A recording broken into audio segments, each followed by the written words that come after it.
Well, it's really great to see you guys all. I'm going to share my screen. We have an exciting program in store for you today. And this program is really pivotal because Kent, the CEO of Anvil, who you're going to meet, as you know, you've heard me talk about him now for the last several sessions. His firm is going to be the firm that's going to provide the digital marketing resiliency kits for you all, where you're all going to get what we've talked about before, but I'll dig into it a little bit more. But today was the cohort choice. And we did a survey. Most of you took that survey. Thank you for doing that, because we want to make sure we're providing just-in-time content. And what you wanted to learn about was search engine optimization, or SEO, paid ads, and selling through social. So Kent and his team have put together an incredible presentation for you. And this is meant to be super interactive, you guys. We're actually not going to go into breakout sessions today. We're going to keep everybody together because there's only one Kent, and his team is off working on client work today. So we want to make sure that everybody gets as much access to Kent as they can. No pressure on Kent. But you guys know the drill. You know to raise your hand or to post in the chat, and we're going to make this a very exciting and interactive segment for you guys. So first, a few introduction slides. As you guys know, look at how far you guys have come. I mean, look at all this amazing content. We're in the final stretch here, week 9. As you all know, next week is Labor Day, so we're not having a RAINmaker session. However, we are keeping mentor hours, which you're gonna see those up in a minute because some of those have changed. And know that really what we're hoping that you can use that week for, other than obviously spending time with your loved ones, is really honing your sales pitch. We've seen some amazing sales pitch videos come through already. And some folks are even texting them to me. I'm more than happy to look at your videos as you put them together, and I just text you back some feedback on it pretty quickly. And that's really the agility that we're trying to offer to you guys. So we really want to make sure that you take the time to develop your sales pitch. And remember, they're due by 5 p.m. on September 9th. And then, of course, week 10, which is September 16th, is your exciting graduation. And we're working on compiling an awesome group of speakers for you for that. So today's speaker, we're not going to transition to Kent yet, but is the president and CEO and founder of Anvil Media. You're going to learn a lot more about Kent and his firm in a minute. But I first met Kent back when I was doing my very first startup back in 2008.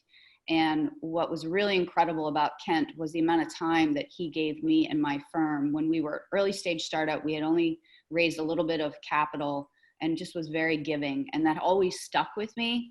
And so his reputation is pretty astounding, and you're going to hear more about that. We're excited to have him with us.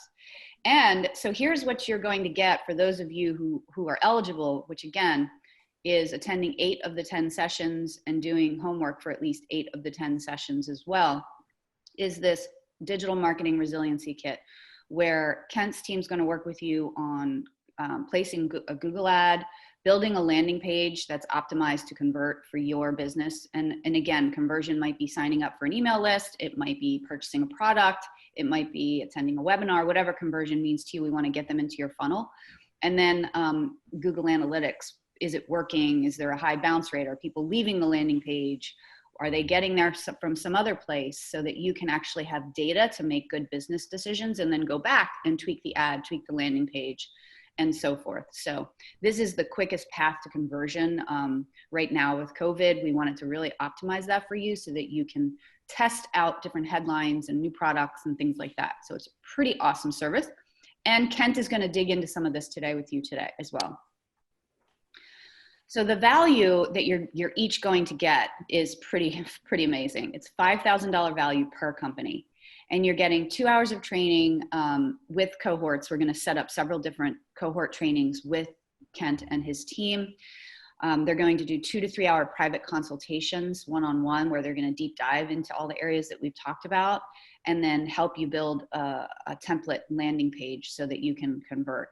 And if you guys remember, it's available for up to 70 RAINmaker graduates. So we really hope that you all meet the eligibility so we can help you make it rain.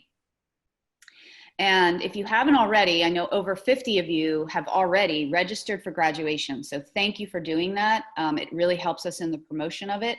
So again, it's 2 weeks from today.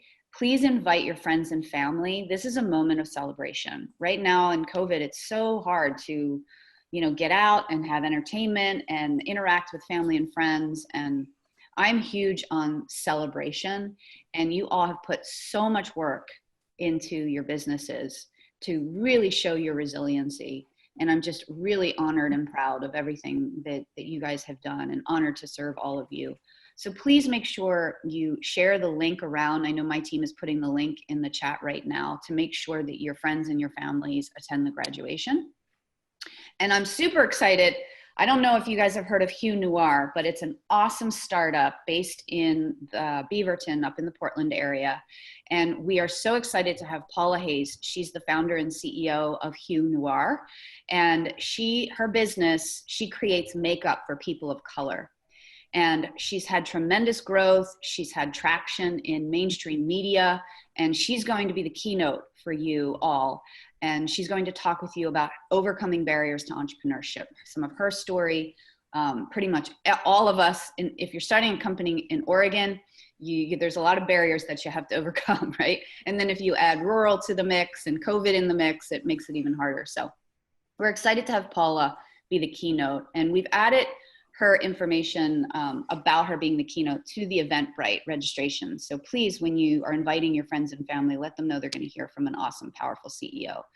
Here's Paula in the photo on the right. And she's also a chemist, which is really cool. So she took her chemistry background and her passion for equality, wanting to make sure that there wasn't enough makeup on the market that was matching the various tones of people of color. So she's got an awesome line, so you should check her out at huenoir.com. And again, as I already mentioned, there's no class next week, but please attend mentor hours and get your sales pitches in. Here are the updated mentor hours. I want to draw attention to a couple of these here. Sorry about the truncated view, but Stephanie has actually offered to offer a mentor hours on Labor Day. So if there's anybody who wants to attend a 5:30 to 6:30 session on Labor Day, Stephanie's going to labor for you on Labor Day. So thank you, Stephanie, for doing that. And then Corey's session on Tuesday is going to be joined by Caitlin Gill. You all remember her from the last week's session. She runs the Sales Academy at OSU. And so if you really want to kind of get ahead of the game, again, remember the pitches are due the following day, Wednesday. So if you want to get some final tips from her on Tuesday, please attend that session. And then the rest of the sessions are listed below. And team, are those all updated in the calendar? All those invites been changed? Great. Okay. And also, not only is your sales pitch due on the 9th, but all the homework is due on the 9th as well. And if you attended 8 of the 10 sessions, 8 of the homework assignments is what you need to turn in. So please get all that information in for us to take a look at. And there's 2 videos, both are also due on the 9th. The first one is optional, just so you guys know, a 30-second reflections on RAINmaker. What's cool about this video is Corey's going to be putting a little montage together, and we'll be sharing it on graduation day. So if you'd like to get your voice heard in that video, please get a 30-second to us before September 9th. Again, nothing fancy, just something quick and scrappy filmed on your iPhone. And then you've heard from us a ton about the sales pitch. So again, what I've been really excited about the videos that I've looked at is you guys are talking directly to a prospect. Pretend like you're talking to someone in the elevator, and it's really fun because your sales pitch will be different if you do it that way. And again, just focus on what the problem is, the solution, and the ask. So pretty cool videos that we have been receiving. Again, if you prefer to just send an audio clip, you can do that as well. And a recap of the prizes, there's $7,000 in cash prizes. So those of you who get all of that that we talked about and participate, be supportive of others, attend some of the mentor sessions, you will go into a lottery and we will award 7 $1,000 prizes. And again, that's meant to be used in your Google ad placement. which would be really awesome. And then at graduation, we will be looking through all the videos that are submitted, and we will pick 4 or 5 of you to deliver 3-minute pitches on graduation day. And then everybody who attends graduation will vote via a poll. And the first place will get $1,000. Second place will get a 90-minute consultation with Rachel from MOZ Marketing. So any questions at all about any of the pitches or the homework or anything like that? I just want to do a quick pause and see. You can either post them in chat or you can unmute yourself and ask questions.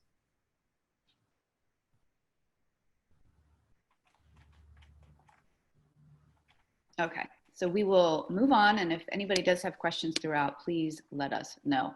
So I'm going to turn this one over to Corey because there's a really amazing deal that he wants, an opportunity he wants to talk with you guys about that OSU is offering. Corey?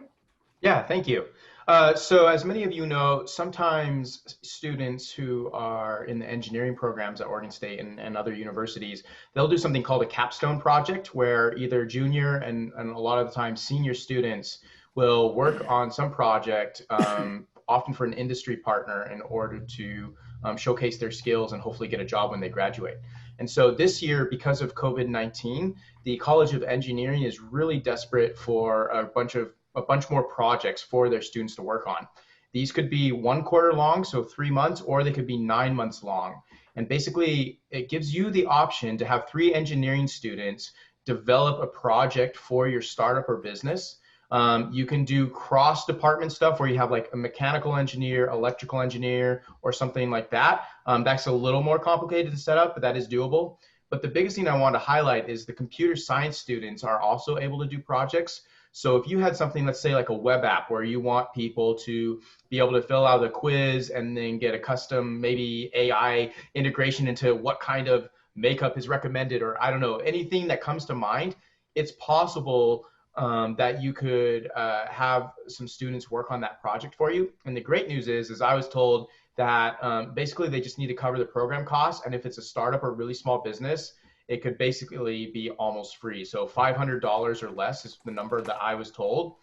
So definitely check that out because that's an amazing deal to get 3 senior computer science students to build something for you.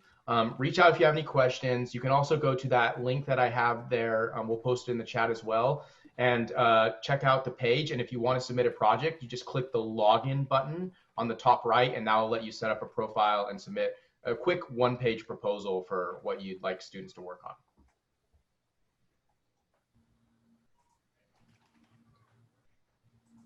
Caroline? Sorry, I was muted there. Talking to my dog. I was saying thank you, Corey, and that is an incredible opportunity that you should take them up on that offer if you really want to build something technologically. Okay, and then I also want to say thank you to our sponsors, Banner Bank, Peak Internet, who's here with us today. You're going to hear from them in a moment, and then our friends at the Small Business Development Center, both at Lane and at Lynn Benton. I also want to take this opportunity to thank all the mentors who have been participating and showing up week after week and attending open mentor hours and really being available and really just throwing in their time and their love and their energy and their expertise to help all of you advance. So thank you all for your time for doing that. And now I'd like to actually turn it over to Brian, who's the sales specialist with Peak Internet, and he's going to tell you a little bit more about them, why they're excited to support this program, and they have a fun poll for you as well. So Brian, I'll hand it over to you. All right, thank you. Us at Peak, we're definitely happy to be a part of RAIN. We think it's making a difference in the area in terms of developing entrepreneurs and small business. And my hope is that we'll definitely help partner with you and make this work really well. So a little bit about Peak. So we've been in business for about 25 years now. We were actually started by 2 of the computer science faculty back at OSU. They were at first provisioning dial-up modems for students and locals in the area to actually get them online. So, and then 25 years later, we're here, and our network has expanded throughout the Mid-Willamette Valley. We have not only fiber offerings, but a lot of wireless offerings in the area as well too. So, in terms of being an ISP in this strange time, it's really interesting to kind of see how how much network usage has gone up because everybody is currently working from home. People are doing telemedicine. Distance learning is a huge thing that's going on right now for a lot of students in the area. So we at Peak are really trying to help everybody in the community by connecting them to broadband that they can actually utilize. I've lived in the area for about 15 years now, and I'm kind of in a unique position to understand that a lot of these rural communities do not have access to good broadband connections. So we're working with all the assets available to us to kind of get quality broadband out to people and really make it usable for them, and so they can do not only working from home, but also, hey, start a new business or get resources online to help better yourself or learn from home. I mean, it's really key these days to have a great broadband connection. And a lot of Oregonians don't have that. So we're really working on making that possible for people. We just worked with the state on expanding our broadband network for a lot of students in Lynn County for distance learning. And we're working on that project right now. We're ramping up operations, and it's really exciting to see these people are so happy to get a fiber connection at their home or some sort of fixed wireless connection that enables them to do these Zoom meetings or study videos on YouTube or do distance learning. It's really impactful to them, and we're really happy to be able to provide something like that for everybody in the area. So I mean, COVID, we've seen, like I said, a huge network spike in our usage. Everybody's staying at home right now, so it's really been an interesting time to be a part of this, and I'm glad I was a part of Peak during this time, because it's fantastic to see this. It's not a fantastic time, but it's great. So I think not only us, but other ISPs in the area are kind of doing the same thing. A lot of people are clamoring for that broadband access. So we're working hard to provide that to people. We actually just put up a new website so that it makes it easier for people to submit interest in underserved areas. And we're working with those people to create new outlets for our fiber network to get them connected and make sure that they have a quality broadband connection there. So we're really excited to be a part of RAIN here. I think it directly ties into what we do, because everybody here is trying to learn entrepreneurship and start new businesses. And I think it's really key to have, like I said, a quality broadband connection in place to really make that possible, so you can start your own business there. So we're glad to be a part. Yeah. Thank you. And the RAINmakers have taken the poll. When does peak usage time start for most internet service providers? And the winner was 7 p.m. What's the answer? It is 7 p.m. So you're correct. Great. Good job, you guys. You guys are all so smart. Great. Well, thank you again, Brian, for being a sponsor. We couldn't do this without you. Really appreciate you being here today. Yeah, thank you. Great. Okay, so with that, we are going to transition into the core of the program today, building your business with SEO, paid ads, and social. And I'm going to turn it over to my colleague, Raj, who's going to do a wonderful introduction of our guest speaker today, Kent Lewis. All right. Well, as president and founder of Anvil Media, Kent Lewis is responsible for ensuring the company is living its mission and vision. Under his leadership since 2000, Anvil has accumulated a number of awards, including Portland Business Journal's fastest growing private 100 companies for 5 consecutive years, and Oregon Business Magazine's 100 Best Places to Work in 2018. There's actually a whole bunch of other ones, but we thought we'd just pull those 2 out. So you should visit the website to learn more about all the things they've accomplished. Since 2000, Kent has been an adjunct professor at Portland State University, so he's very well versed at teaching and explaining a lot of marketing concepts.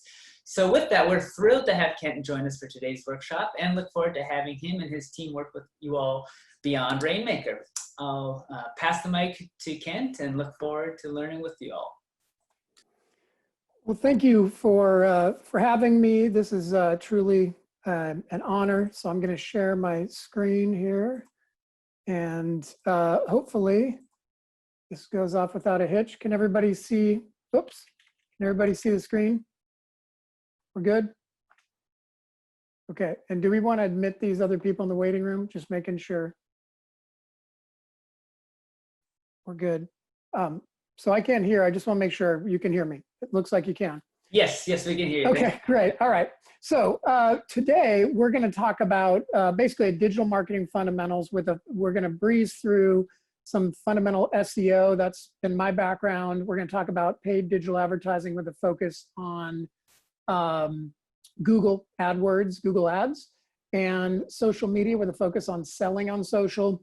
I'll provide a bunch of resources. There are a ton of additional resources in the appendix that you can enjoy when you have more time to digest all this. So just to recap, you were sent prior to this presentation a few links to check out, including Google Analytics, SEO fundamentals from MOZ, PPC Heroes Guide to Pay-Per-Click, Google Ads, a link directly to Google Ads. HubSpot has a lot of great information on social media. And then we have a very robust insight section with free resources on our website, including blogs, posts since 2004, articles, archived webinars, ebooks, white papers, and cheat sheets. So plenty of information to get you spun up if you have nothing else to do on these sunny days as a busy entrepreneur. And some of this was glossed over intentionally, but I'll just say my day job the last 20 years has been Anvil. We're a 10-person boutique agency in downtown or in East Side Portland, where all the cool people hang out. No offense to the West Side or Southwest or anything, but we're a digital agency, and that's what we've been doing. I've also been an adjunct at Portland State for 20 years. I teach a search engine marketing workshop once a year, typically in Q1. Wintertime. And then if you're looking to network and grow your network, your professional network, even as an entrepreneur, I would recommend checking out pdxmindshare.com and the LinkedIn group at PDX Mindshare on LinkedIn. We have 11,000 members of Oregon and Southwest Washington professionals. There's some from all over the world looking to network and grow and learn. I've been also involved with a bunch of accelerators, including Pi. OEN has been an in-kind partner of pro bono client of ours for 15 years. And so I was excited to be a part of Oregon Rain as well. And then if you're looking to learn more about the digital dark arts with a focus on search marketing, so paid and organic search, sempdx.org is an amazing resource. Events, networking, in-depth blog, and they have an amazing bi-monthly newsletter. Again, sempdx.org. We may get to this in the part of the SEO and later in the presentation, but I write a lot of content for third-party publications. That's my background in PR that really drove that. So I write for Portland Business Journal, part of their leadership trust, Smart Brief, which is an industry publication. And last but not least, I teach what was a 3.5-hour in-person workshop for SCORE. Quarterly, I teach a 2-hour virtual workshop. I went from $60 to $10 as we shorten the distance, but it's all good information. So the next one is October 6th. If you're interested in boning up on your fundamental social media strategies that aren't specific to selling, we're going to cover some of that today. And if I get a little too jargony, because I've been in this industry since '96, after I optimized my first client website, it's native speaking to me to talk about multivariate testing or conversion funnels and KPIs and whatnot. So I recommend checking out our glossary of terms in our insight section on Anvil's website, anvilmedia.com. If you see me getting out of control, I'll try to at least talk through a lot of the jargon. And some of that is simplified here. I love colorful visuals to help explain. So in the red circle, earned media is where I started my career in public relations. The art of persuasion through third-party validation. So when I first started, it was about me talking to the press about my client. The press likes the story or not, writes a story. The client gets value from that press coverage, and then they pay us. But it's hard to measure the impact of that. And then Google came along and shortened that distance by saying, hey, we are that third-party validator. So if your website ranks in the top 10, then suddenly you are credible, and I can track the value of an organic ranking or a paid ad in terms of conversion or lead value, depending on your business model. So PR has really evolved to be a more of a direct response medium for those that are really good at PR and strategic about it. The shared media, the purple, is what you do with creating content with your partners. So that can be influencers, it can be your customers, it can be other industry partners, creating content together, or content you create for your social profiles, right? And then there's the own content that you create through your own resources, your employees. That may include some user-generated content through your customers as well, that sort of thing. But it's typically the content you would create that's either viral or sales lead oriented, like white papers, webinars, blog posts, podcasts, etc. And lastly, when all else fails, you can buy your way in. So that's what we're going to spend some time on, is the paid media side: paid search, paid social, affiliate is also an option, sponsored content, sponsorships, etc. So these are some of the buckets that I have been specializing in, and we'll be covering varying parts of that. And if you build that into another view, which is your disciplines. So each of these disciplines, like organic search, paid social, organic social, email, just general content marketing, multi-channel, so omnichannel is another way to look at that. These are all ways to look at how you get in front of your customers and your prospects. And each of these disciplines can be used throughout the sales funnel, which you've been introduced to historically, I hear. Some are better at top of funnel, like general content marketing or SEO, just to get awareness, and some are really good at the bottom of the funnel for conversion, like email marketing, paid search, etc. So this doesn't fully include event marketing and direct response, but those kind of fall under integrated planning, etc. So these are some of the things that you need to keep in mind as you build a marketing plan. Is where do your digital channels, where do they feed from, and how do they integrate? And that also includes talking about some of your offline channels, which we'll talk about in a second. But my first question is, are you familiar with the customer journey concept? So let's throw that survey up real quick, or that poll.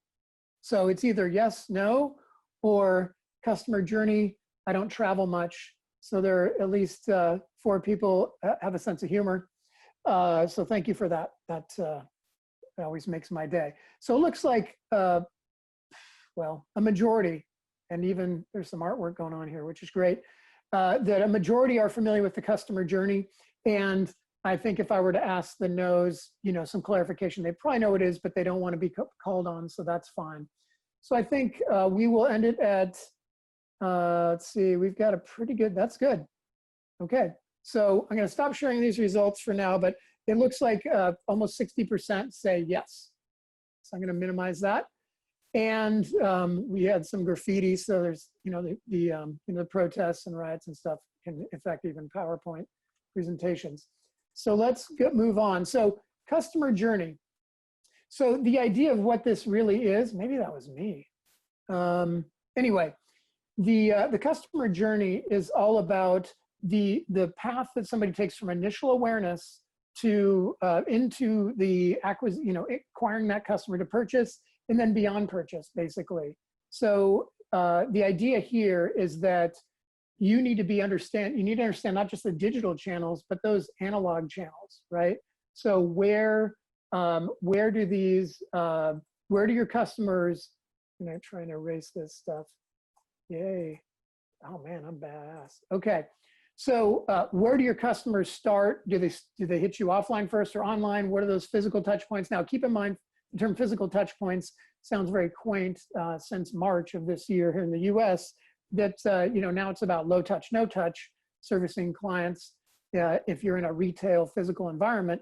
So, a lot of companies that are especially old school, it's startups, you're a little more pliable, having to move to that digital transformation. How do you communicate with clients digitally? How do you provide service? How do you sell digitally? So these are all challenges that customers are facing. So today we're going to focus primarily on the digital touch points of paid and organic search and a little bit of social media, okay? So, and then the measurement can largely happen through Google Analytics, and that's going to be part of our engagement long-term in terms of training and consulting. And it can even track some of the offline elements depending on how you set it up, but you've got to be really intentional about your offline touch points. So with that said, let's go on to the next one. So I want to talk a little bit about SEO, or search engine optimization. As I mentioned, I was lucky to be able to get into the digital realm and into the web and optimizing websites in '96, just months after Al Gore invented the internet. I was there, so it was quite an honor. And I've been working in that world ever since. So when I first started search engines, I was optimizing my clients in *96 for 14 search engines, including Alta Vista, Excite, Lycos, etc. And even Yahoo had really a remedial engine at that point. And then this company called Google came along out of California, out of Silicon Valley, and they started powering AOL and Yahoo. And what made them revolutionary and why they are the juggernaut, part of the duopoly, as it were, with Facebook, is because their algorithm is smarter and better than everybody else's, because it includes a citation concept, the idea of that depending on the quality and quantity of links coming into your site, that's a vote or a series of votes. So you can't game Google like you could these other engines. When I first started, I could just drop keywords into something called a meta keyword tag and then rank for them. And that concept was killed in like late '90s. So you have to move on to other ideas at this point, other methodologies. So today, Google consists of organic ads and organic search results and paid ads and other elements. So with that said, let's do the quick poll here. What is Google's market share, total market share for search? And I will tell you in a second, each of these numbers is statistically significant for a reason. They're actually relevant they're relevant numbers. So it looks like people are thinking that Google is about 86% of the market share. Some people, second place is 94%, seems to be adjusting, and then third place is 77. So before we end the poll, I'll just start the teaser here. 25% is what consists of Google image search and Google Maps and YouTube is 25% of the market. So everything except for Google search, Google image, YouTube, Google Maps is 25% of the market. And then Google search alone is 69%. If you do the math, you add those up, that's 94% of the market share is Google, okay? So we can, that shows you just how much of a juggernaut and how important it is to be a part of the Google ecosystem. So here's a breakdown. So most people, one of the biggest pieces of advice I give companies of any size is do not underestimate Google image search. Google image search is a key part of your marketing, especially if your product can be easily visualized or it's known to be a visual product, because that's more than every other market combined. YouTube, Amazon, Facebook, Google Maps, Yahoo, DuckDuckGo, Twitter, and Pinterest, and Bing. Combined, Google image search is bigger than that. So what is your Google image search strategy? So that includes optimizing all the images on your website, creating and uploading images throughout the internet that are either watermarked or otherwise traceable or just branded in some fashion. There are a lot of things to do to think about Google image search. It's the most ignored. And the other second most ignored is YouTube. Not very many brands outside of large global brands have a really strong YouTube presence. And YouTube is the third, technically it's the second largest outside of Google image and Google search proper.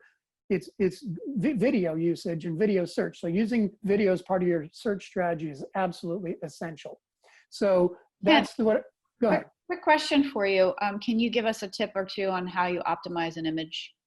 Yeah, so in short, the way that works best is to use something called an alt tag.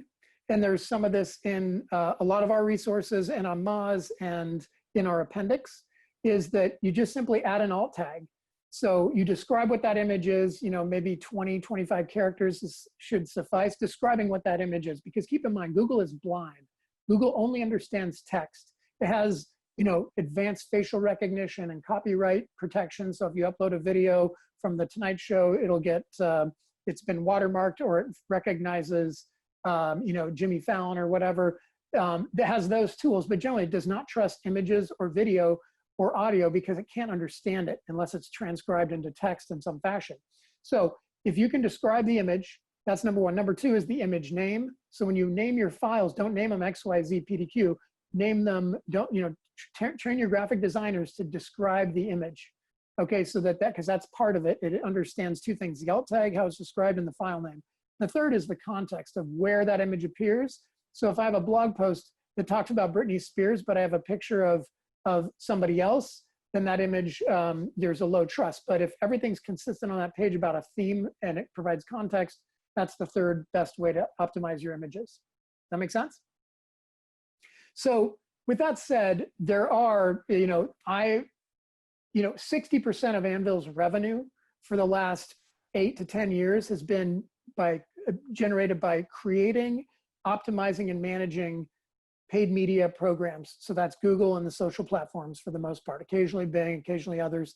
But because it's so measurable that we can generate a strong return on investment ROI statement, or a ROAS, return on ad spend, for our clients, typically between a 2 and a 10x return. So why would they take it in-house if we're highly profitable? We're not a cost center when we're doing our digital advertising management. It's highly measurable and there's a high return. Ironically though, most people, despite some of our clients spending $500,000 a month on Google ads or Google and Facebook or some combination, 85% of clicks, 8.5 out of 10, are going to organic search results, hence the power of SEO, search engine optimization. So the goal is to optimize your way to revenue, to not have to buy ads. So Anvil has been around 20 years.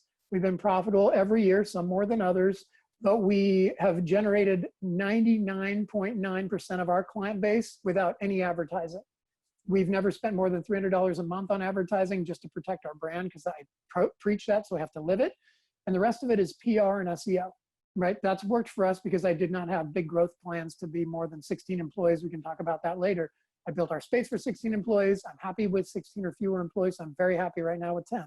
But for your businesses, with your goal to scale, whether you plan to exit or have a lifestyle business, the goal is to build it through organic search. But that takes a lot of time and effort. So you augment with your paid advertising. That's pretty much how it works. So with that in mind, let's go on to the 3 C's of SEO. The the 3 C's of search engine optimization have not changed for 20 years. And it used to be that content, back before Google, was 100% of the ranking algorithm, let's say between 80 and 100%. If you didn't have the content relative to that topic, so if Oregon Rain didn't talk about accelerators and entrepreneurship and revenue growth, then they would never rank for what they don't talk about, right? So that's the number one. Now that is down to about 30 to 40% of the algorithm today. The second C is the code.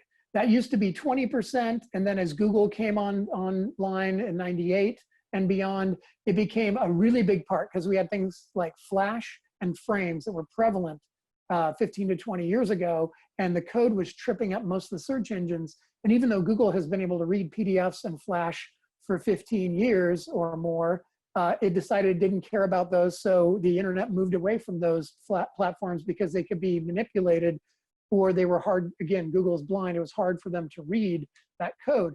Code now is less than 5 to 10% of the algorithm based on my experience, because all code is very similar. WordPress is 80 to 90% of the web, and custom sites are only a small percent now. And Google can read almost every type of code. They like cleaner and faster code far better, but they can read anything. So it's less important than it used to be. And then the credibility factor has evolved the most. Content's always been content. Code has always been code. Both have evolved, but credibility has evolved the most. So what that means is, it used to be credibility factors was how long your domain has been registered. So that's a challenge for startups. You can't fake that. So what you can do is buy your domain to renew farther out. So that's an important factor. So the farther out your domain expires, the more credible you are to Google. Because if you think about it, they only have a few metrics. They can say, well, if you renewed your domain 5 years out, you must be more serious than somebody that's year to year. So think about that. The other thing is where it's hosted. So if you're not in a IP block that, I do not advise hosting in known spam capitals like Trinidad or anywhere in Russia or China. You want to host your website here in the US with a GoDaddy or a Rackspace or somebody where Google knows to trust those IP addresses. The rest of it is about content and code. When Google came along, they changed the credibility factor with all those inbound links I mentioned. The quantity and quality of links, depending on who they're from, relevant to your industry, high profile, high domain authority sites like Fake News CNN or Fake News Fox or whoever you want to diss on, but those are high trust websites. So getting links in from them is the best way to boost your rankings. But something came along 10 to 15 years ago called social media, as you know it. I've been working in it for longer when it was chat rooms and bulletin boards and threaded forums. But the credibility of social signals like tweets and reshares and comments about certain content on your website are major credibility factors, as well as local search, pins and mentions and citations. So that's what credibility is, and that's what's changed the most. So everything that has changed in the last 10 years typically falls under credibility. Ken, a couple of questions came in for you on this. One is there a certain percentage of like content percentage versus code versus credibility? Answer that one first. Yes. So basically at this point, I would say content is probably at least 40 to 50% of the game.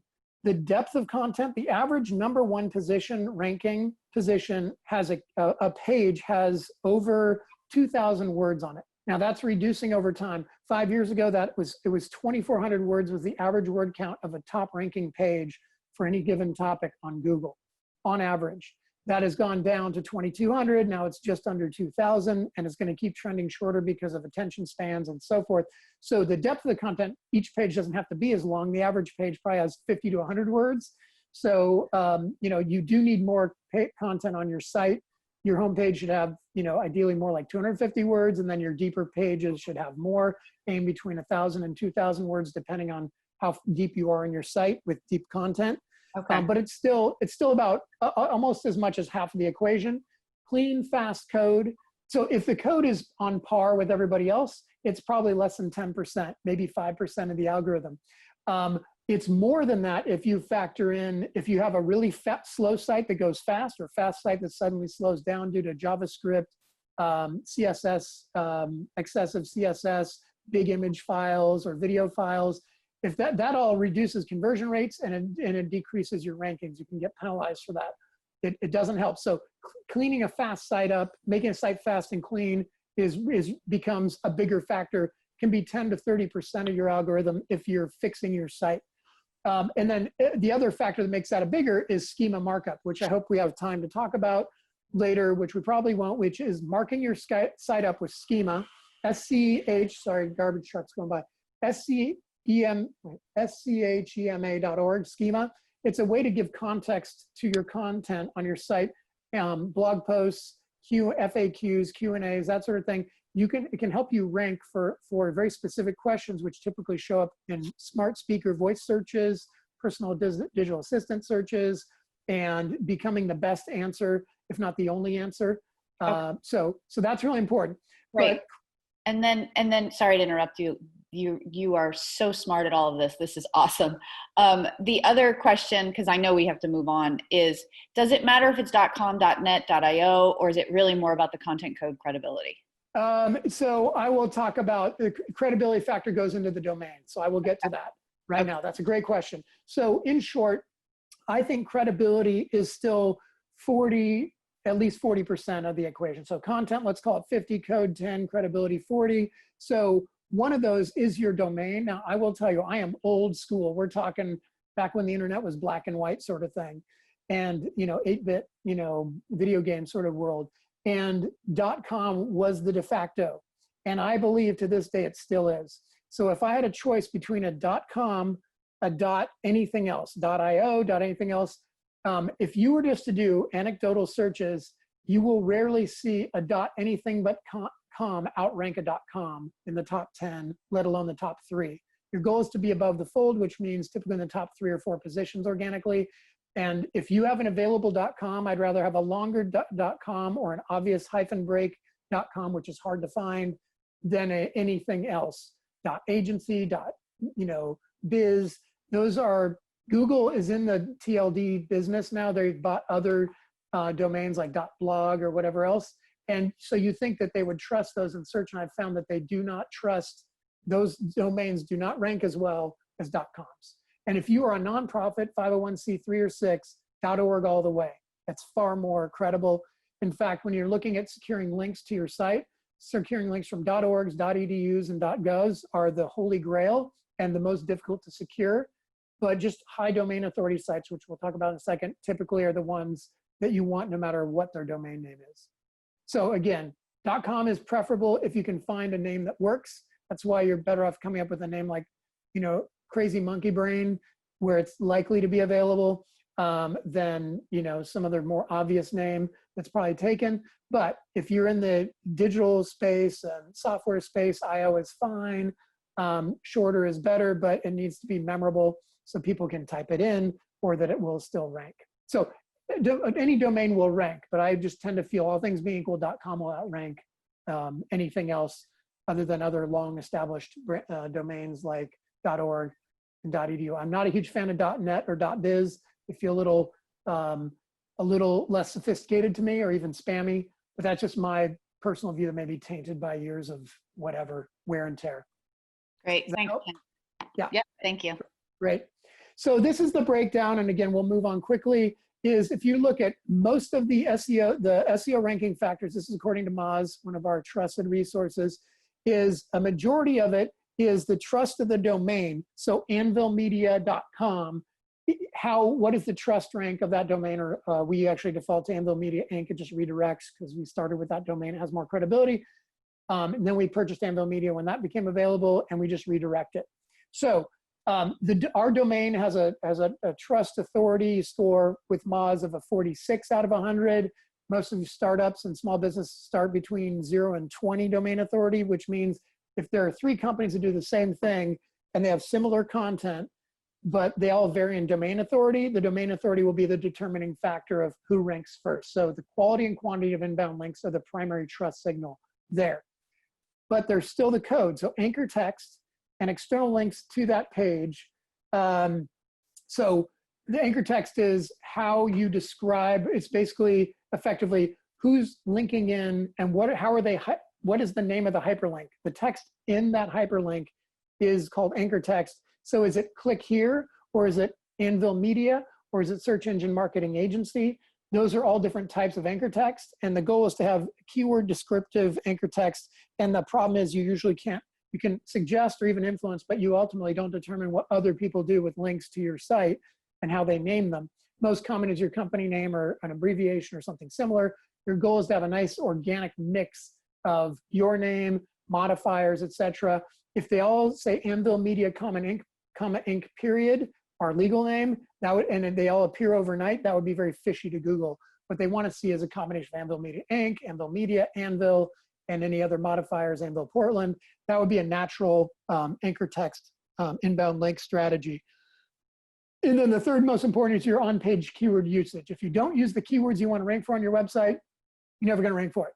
So when I was working with one of my more fun clients was, they're all my clients are fun and interesting, but World Class Driving wanted to rank for Canadians or Supercars Canada. So basically you can rent exotic cars for 3 hours and drive 5 exotic cars. I've done it a few times in trade. I did not get a lot of money from them because I got to drive exotic cars up in Bellingham. So I said, you have no mention of Canada or supercars, either of those terms anywhere on your site. So you will never rank for those terms. You could buy them today, but you're better off creating some really good content about Canada, supercars, Canadian supercars, which I think there are 0 of those right now. But any combination of those words, you don't have to spam your pages, which used to be a thing 20+ years ago, is how many times could you stuff a keyword into a page?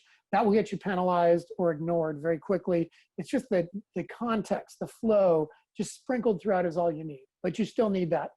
And then beyond the domain is that specific page going to rank well because people are linking to it? So creating pages with really good content that people want to link just to that page is very important. Everything else is about hosting, traffic, click-through, and social graph.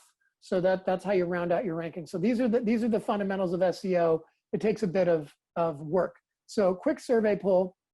Have you written custom title and meta tags for your website based on best practices? Meaning, have you spent any time on SEO?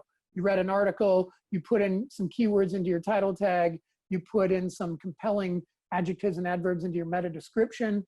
What you may not know as you fill this out is keywords in your title tag impact ranking. They do not impact rank in your meta description.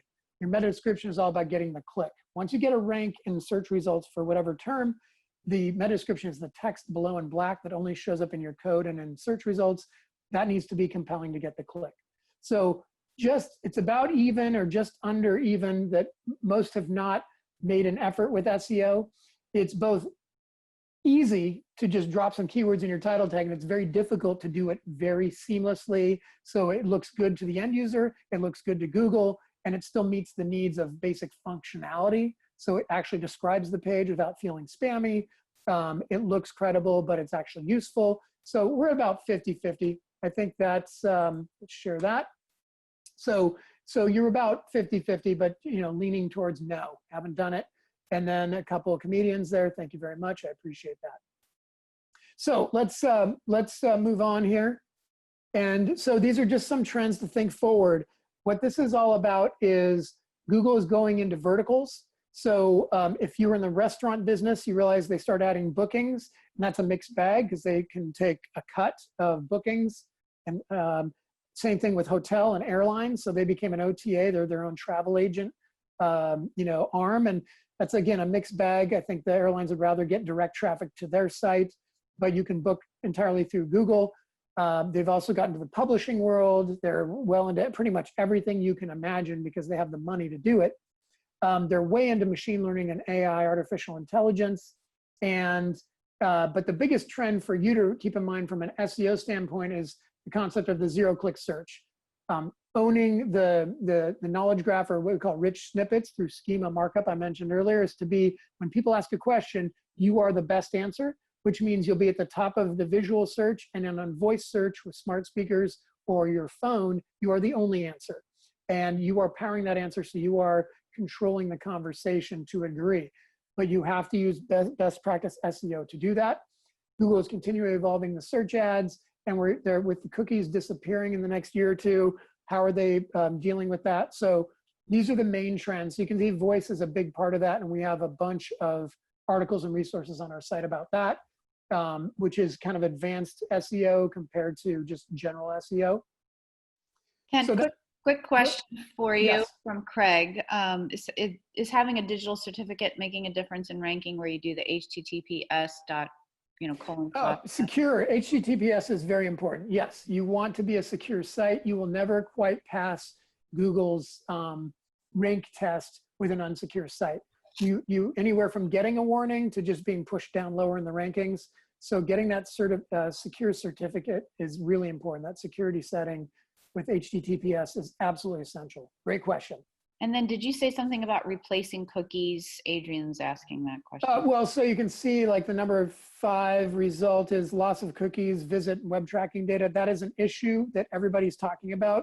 So if you just Google cookieless or disappearing cookies or cookies in analytics, you'll see that there's a push by consumer advocacy groups to lose the cookie that creates a unique identifier on your browser that says it can be anonymous, but it'll say that I have been to this site. So you notice when you do shopping for somebody else, you buy this one-time weird product, and then you see display ads forever, whether you buy it or not, and you go visit a site. Those are cookies, and that's called remarketing. So that is going to have to change because cookies are going to be going away. So Google's kind of got a double-edged sword. They're both pushing for alternatives and also, trying to offer protection for private search. When you can do that anonymous searching, incognito mode, and then also supplying advertisers with tracking because that's how they make billions of dollars. So that's kind of where it's going. There is no clear answer yet. It's evolving. Great, thanks. And yeah. we've got about 25 minutes to go. Just a time check for you. Okay, thank you. So with paid advertising, this is, again, a majority of what we do because it's a hands-on, ongoing refinement effort. We're going to primarily talk about Google, formerly Google Ads, or Google AdWords is now Google Ads. It's funny because Bing was something first. It was Explorer, then it was Bing Ads, now it's Microsoft Ads. but they're a tiny percent of the marketplace, targeted mainly seniors that don't know how to get Chrome onto their laptop or desktop they buy, because most people move to Chrome. It's a vast majority of the market, followed by Safari. But it can be a really good audience to target with Bing ads. You can replicate your Google ad account in Bing, replicate it, and then reach that older skewed audience, and that can work. But every major platform has one or more advertising options, and we're going to have to glance over more of that most of that due to time. So keep in mind, YouTube is part of the Google Ad Network, and all the other there's the Google properties, so Google Search, and then you've also got the Google Display Network. So something like 70% of the internet has Google ads on their, Google's powering their ads on their site, publishers, third-party sites, etc. So you can cover, hence, more than 90% of the internet with just a Google Ads account. If you're in the retail, consumer space, Yelp has a wonderful blackmail strategy. Same with Glassdoor is, as a business, they artificially lower your star average and then offer you advertising options that miraculously fix your star ratings, because they mute a lot of 5 stars, amplify the 1 and 2 stars that are usually more bogus or not equally weighted as they should be. And then they get money from you to advertise, and when you stop, they revert it back. It's absolute garbage. And you might find from time to time I will criticize platforms. I am absolutely not a fan of Facebook, due mainly to the owner, founder, but also because of every human rights violation that they seem to not care about. But unfortunately, with 50 different criteria, it's one of the best ad platforms to target a specific demographic, socio-economic, or behavioral interest-based targeting out there. And obviously, Instagram they acquired as part of the same ad platform. But there are some interesting platforms that don't do nearly as much evil. Pinterest, LinkedIn owned by Microsoft, and then Twitter. I'm also not a fan of the platform at all. But it's good for kind of building trend and cultural sort of awareness.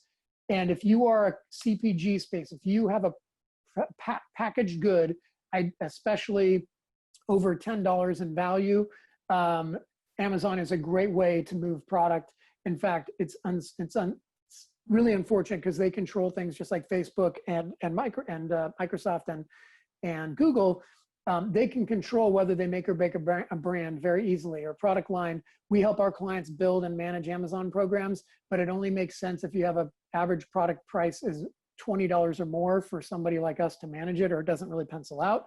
But you can read everything out there, including our resources, to get yourself started on Amazon, because half of all product searches, more than half, start on Amazon, not on Google. So if you're selling product as a manufacturer or retailer, you have to have some sort of presence on Amazon. That is my belief. Whether if you can't beat them, join them. But you really want people on your website, because Amazon controls the relationship, not you. And so it's a necessary way to play. You can grow revenue. You can grow awareness through Amazon. It's almost like a Kickstarter approach. You just don't look at it as a high profit channel. Most of the time, it's just an awareness building, revenue building deal. So, quick question. Are you currently buying digital advertising? Let's throw this poll up. Yes, not yet. And then you may not need any more customers. You may be fully set. It looks like nobody's biting on that for the first time. So it looks like most of you, 2/3 or more, have not set up advertising yet. And that is totally okay. So this is what it looks like. 71% have not, and that's fine. That means this is really good, because we're supposed to be helping you out with this when we move forward, which will be great. Couple quick stats for you. Digital ad spending is increasing. That's a shocker. It's increasing at a decreasing rate because there's saturation. Outside of Google, the top platform is Facebook. If you combine Facebook and Instagram and Messenger ads, it's a vast majority. I will tell you from experience, 5 years ago, we were 95% Google ads in our ad spend mix, and that's down to probably 50 to 60%. The rest is Facebook and maybe a couple other platforms. So Google has lost a lot of revenue to Facebook. Now, when you're building out, we're going to start shifting to just Google at this point, but this applies to all platforms. As you look at the sales funnel, decision funnel, whatever you want to call it, AIDA, the display ads are great for building awareness. Same with social ads, because the context is passive. I am not looking for that product, but you targeted me and it's relevant, but I'm not ready to buy. In fact, I don't have time for you right now. I'm still streaming something on Hulu. But display ads are really good at awareness or re-emphasizing lower in the funnel. You visit a site, you remarket them, then you're really getting in their face, right? And then just general broad search ads are good top of funnel. The beauty of Google search is it's intent-based. So it's all about the keywords. So you can hit people at the top or bottom of the funnel based on the modifiers. So if I'm Canon, I'm selling a Canon Rebel DSLR camera, I'm going to hit them at the top with display ads about Canon and DSLRs and maybe even the Rebel. I'm going to put them on social. I've got some broad search ads for just general DSLRs, digital cameras, and then maybe even Canon, maybe some competitors. And then I hit them with remarketing. And then once they're figured out they want the Canon Rebel, then you hit them with shopping ads, which are now free. Or an exact search ad. I'm looking at this Rebel. It might even be a product comparison ad or content. And basically you can hit them all the way to decision. And regardless of your goals, when we've worked with bigger brands like Nike, sometimes it's more about awareness. Smaller brands, it's usually about sales. We're probably 90% focused on revenue generation through leads or e-commerce sales. And the rest is luxury awareness branding or brand protection. So what does a Google ad look like? A standard ad has a headline of between 1 and 30 characters and a second headline where, depending on mobile, they'll truncate and hard return and split the two headlines. But normally they come up as one single long headline. So you can see this Decline ad from back in the day we built, which is 2 headlines. So you have up to 60 characters. You get well into the world of character counts. A display URL that goes to a very unique tracking URL, but it's another re-emphasis of branding. Then you've got your 80 character description. So that's basically one long line, right? That gives you most of the value of your content. And then you've got all these extensions that take up more space: reviews, call outs, and site links. So for more information, right?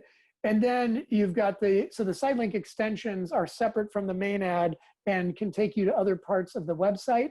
And there's no additional cost for taking up doubling or tripling your real estate with site link extensions. So it's always smart to utilize all of these tools. That's what makes a good ad. And we'll talk more about that in a second, because it costs you no more. It's all the same cost per click. However, if your ads suck and nobody's clicking, you basically get penalized. So you have to have ads that are relevant to the keyword, that carry through the promise in your ad copy. When I click through and go to any of these landing pages, the theme is carried all the way through. So if I search for backpacks, you can see this is a 3-year-old ad. We haven't worked with them in 3 years, but it's still the same standards have not changed for the ads, which is remarkable, is that we are hitting them with all these key messages and dollars off and the credibility, the trust factor since 1979. And if I was doing ads in Oregon, I'd say, Oregon, made in Oregon or Oregon based. They used to be, at least in Hood River. They even added a testimonial or a review. All these are very helpful, especially the star reviews. If you can add, 5-star reviews in there, that's great. So this is what a good ad looks like. So what works? Maximizing all the elements, as I mentioned. All 3 headlines, even if sometimes Google won't display them, using the call extension with a phone number, using the site link, call out the structured snippet. So adding additional copy, the location snippet, so you know exactly, so you can see Gresham 2 locations or Portland 4 locations, and then branded versus non-branded. So if it's a branded search, we add in the brand. If it's unbranded, the brand may show up lower. It just depends on the context and what works. So these are 2 of our clients: Coastal Farm and Ranch, based in Albany, and First Tech, technically based in California, but in Silicon Valley, but mainly in Oregon branch or Northwest branches in Hillsborough. So bottom line is we're using everything, right? So you've got the 80 characters, the 90 characters, all the call outs, including location, and then the 4 site link extensions to drive to specific pages we want to focus on based on a simple branded search. Same thing with First Tech. reemphasizing the member-owned aspect and all these other elements we want to mention, including social proof and calls to action like downloadable apps and other partners like Zelle for payment, and then where we want to send them, the 4 main areas we want to send them to the site. So these are sample ads that are currently actively running, and sometimes Google won't show all 3 headlines, they'll show 2. These ones are showing, looks like all of them, but the idea is that you want to leverage everything because it costs nothing different. It's just your time to set these up with maximum reach. You're pushing every other ad down if you're at the top. So you want to take advantage of this real estate. Kent, question for you. Yes. How often when people post these ads and they appear at the top, are they linking off to a special landing page and not just their homepage? I'll tell you, that's a really great question. I would say the goal is that every ad goes to a custom landing page, at least by theme, or what you might consider an ad group, minimally at a campaign level. So ad groups might be, if I'm selling digital cameras, I have a campaign that's just for the Rebel, and then I have different ad groups based on awareness ad group, interest ad group, and conversion ad group. So awareness is, DSLR, interest is product comparison or features, and then the conversion campaign might be about dollars off, order now, free shipping, that sort of thing. So, so generally speaking, you want to cover all your bases. And so, for instance, using the Canon experience, normally when it's e-commerce, you're sending to the category page or the product page. And the problem with that is you'll have on average 100 links on a landing page in an e-commerce store. And so to truly maximize conversions, and we'll talk about landing pages in a little bit, it's all about minimizing the number of options on a page. So custom landing pages are particularly important for B2B, business to business, or lead gen, where there's a conversion is some sort of action or a form fill versus conversion through e-commerce, through a transaction. So transactions, you're limited because you're pretty much going to send them to your product pages or maybe category pages. But for lead gen, you really should strip out, and I'll talk about that in a little, I'll show some examples in a little bit later. Does that help? Yep, thank you. We've got about 15 minutes now. Got it. So what works? We talked about that. What doesn't work? These are examples my team pulled out. They're random. All family surrogacy. So putting your domain in your ad is a waste because you can use a display URL. So using up your critical 30 characters for a really long domain, there's no reason for HTTP or even www if you're going to do that. Adding LLC is bizarre. It's like a lawyer developed this ad, so it's just wasting critical real estate, critical characters. That's the main takeaway here. It's not like the ad copy is that bad. And they're using site link extensions, which is fine. Then the CB2 is, that's the furniture site. You can see like, what is this? CB2 official site. So if I don't know what CB2 is, which is Crate and Barrel, the lower cost option, I don't know what that is. So CB2 what it is, there's an argument for official sites saying if you have a lot of copiers, that official copycats, that official site may help. I'd say it's a ginormous waste of real estate. They're not utilizing 60% of their character width in these titles, right? It's just a waste in the headlines. They're using some of the extensions, which is fine. Not very specific, no calls to action, no flat rate shipping, but there's no deal on what that means, no dollars off, no incentives. So these are not utilizing all the features. There's not compelling copy on CB2. You can see $500 signing bonus, earn 40K. That's all good copy with all family surrogacy, but some of the waste of space is poor. And I would not direct people to press. That doesn't appeal to general consumers, but upcoming events, clients contact us, that's fine. So these are just 2 quick examples. I'm going to kind of pick it up here. So landing page, this was asked earlier. So what does a decent landing page need to have? You need a compelling headline. Nice is not the right word. What does that mean? It's highly visible. So, use of negative space around it. Even this is a little busy as a template example. So a clean headline that's ideally highly relevant. So even 15 years ago, we were using dynamic keyword insertion. so that if I was searching for a job in California, it would say California jobs, dynamically pulling from the ad and populating the title. You can still do that today with a variety of technology. Secondary headline is helpful, not always. And I don't agree with all these examples. Why I showed it is you don't want a bunch of links at the top. In fact, you want as few links as possible, and they're the click here, call to action with directions is always smart. Short copy, a couple bullets, maybe some proof points like a testimonial or logos. And the more information is limited, and ideally that's probably a form. You want to get the shorter the form, the higher the conversion rate. The longer the form, your sales team might want more information. You're going to be dropping for every line you add. You might lose 5 to 10% of your conversions to get that extra information. So name and email is probably the minimum you need, and then you qualify them through follow-up emails and drip campaigns. So these are the key elements. The photo location, you want to test that. You want to test the headlines. You want to test the location of moving things around, changing colors. The do it now is weird. I don't know what that means. So it just be, this is not a perfect example. So it shows you that even people showing what they think is best practice is not necessarily best practice.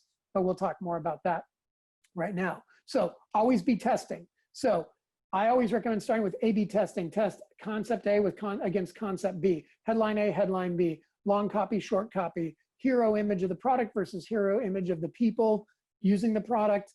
Bullets, no bullets. Longer form, shorter form in terms of what the form fill is if you're outside of e-commerce. So start with a template based on best practices, and then A/B test. Multivariate is if you have a tool that can automatically, dynamically create multiple versions, like Unbalanced or Optimizely. To name a few, Google has an optimization tool. But that means you build a bunch of different elements, throw them in the machine, throw some advertising, generate some traffic to them, and it'll tell you this is your best version. That's your new template. And then iterate that version until each month you're making it better and better. But make sure you're sending at least 500 completions or actions to that page, through that page, to get statistical significance. Otherwise, you may make a false positive and say, this ad worked great. It generated 2 conversions. Turns out it wasn't. You were just lucky. And then you double down on a page that wasn't well designed. And just continually review on a monthly basis, depending on how much traffic you can send through. For our high volume clients, it might be only 3 to 4 to 5 days to get statistical significant data to make iterations. Most clients, it's around a 30-day period. So headlines, the copy, pricing. So is it 30% off or $30 off, right? Free shipping versus no sales tax on e-commerce is always interesting to test.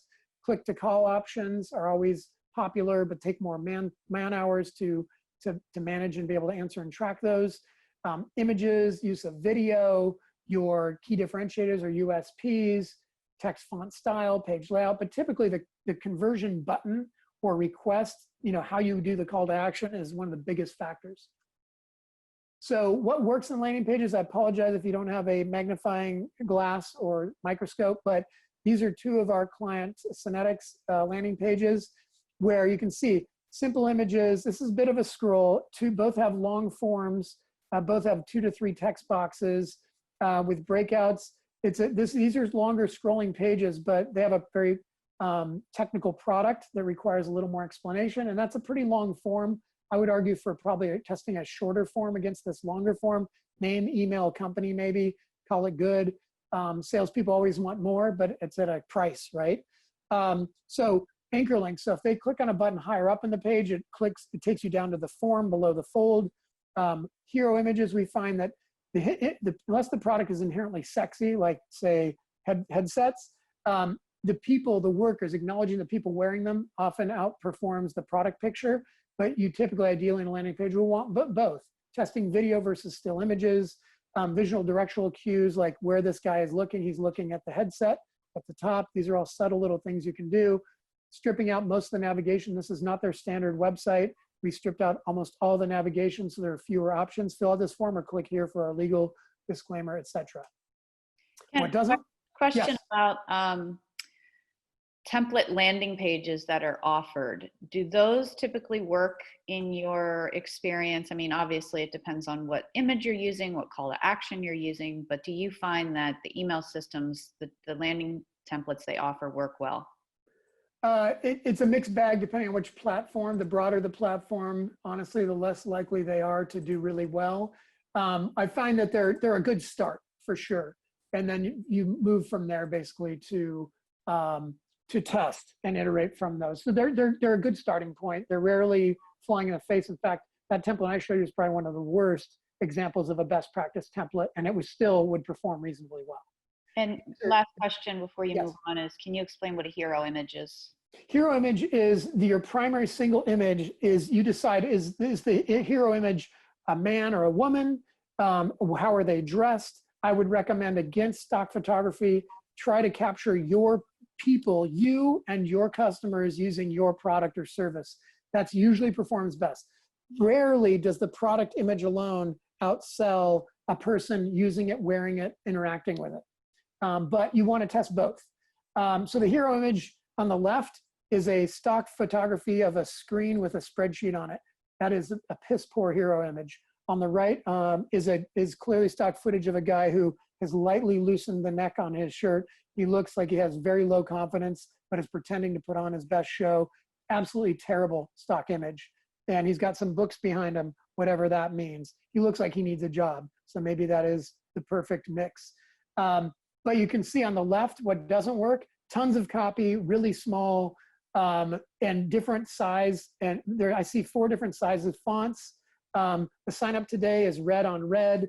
Some people are colorblind. You have to keep that in mind, that red and black can be interchangeable and hard to see the contrast. So it's black and white.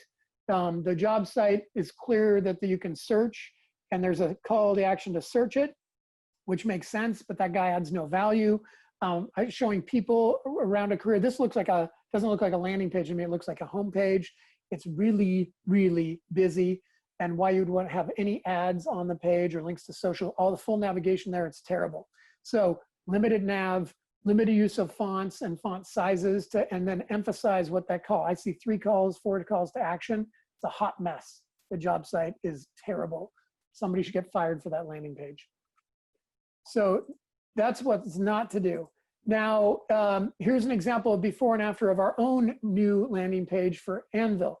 So on the left here, that's really small, and there's a reason this looks terrible, is I had to capture the long scroll of our standard page. You can see up here, there's orange, a navigation that you normally can read. So there's so much content that scrolls so long to capture the whole page, it had to squeeze and squish together the content.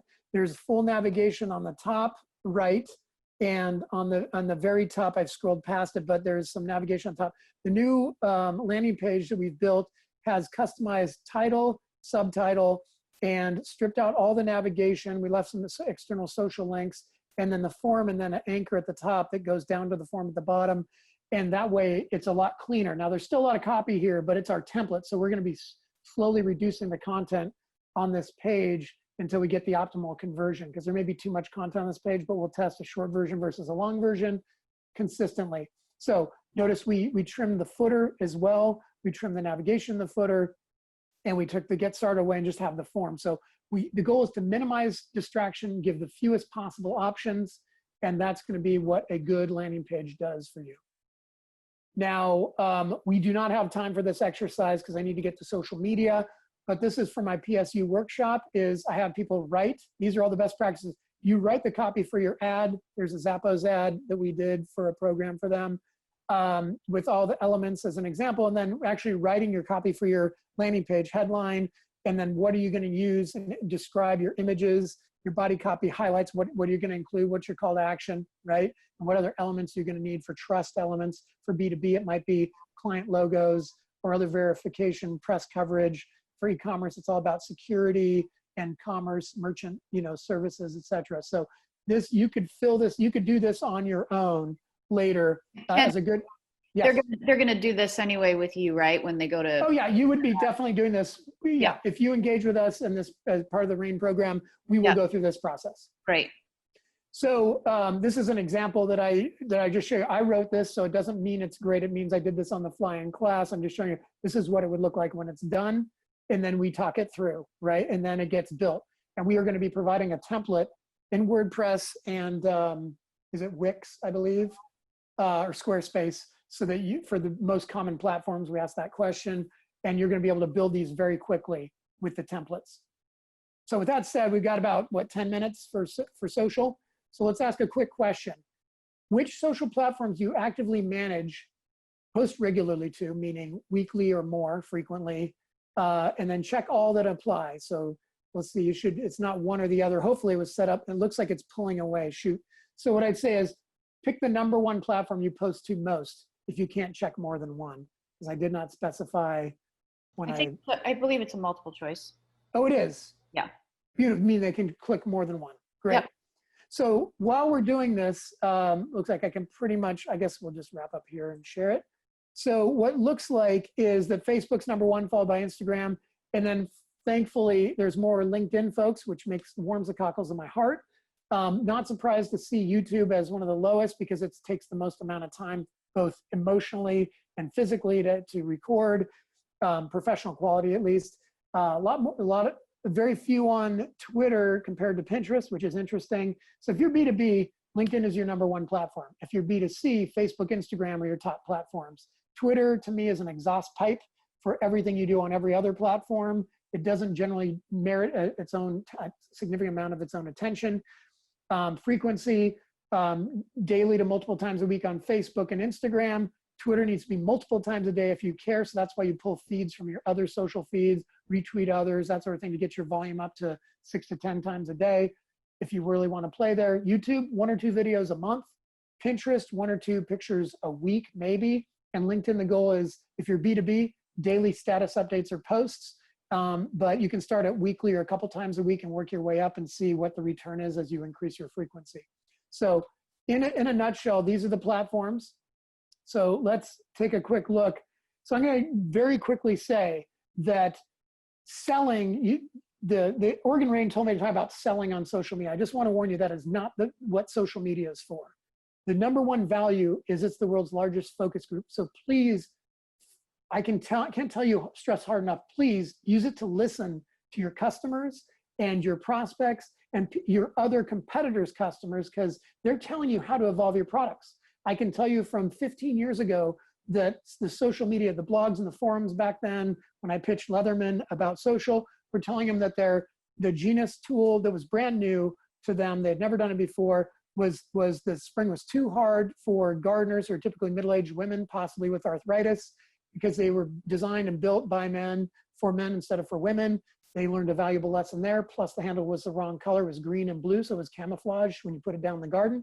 The skeleton tool on the right, if they turn those holes into hexagonal shapes, they could be wrenches, and you're adding 5 more tools to a 10-tool multi-tool, and their customers were telling them that on social media. #2 is customer service. Take care of your customers online. The older the audience, the more likely they are to expect you better respond.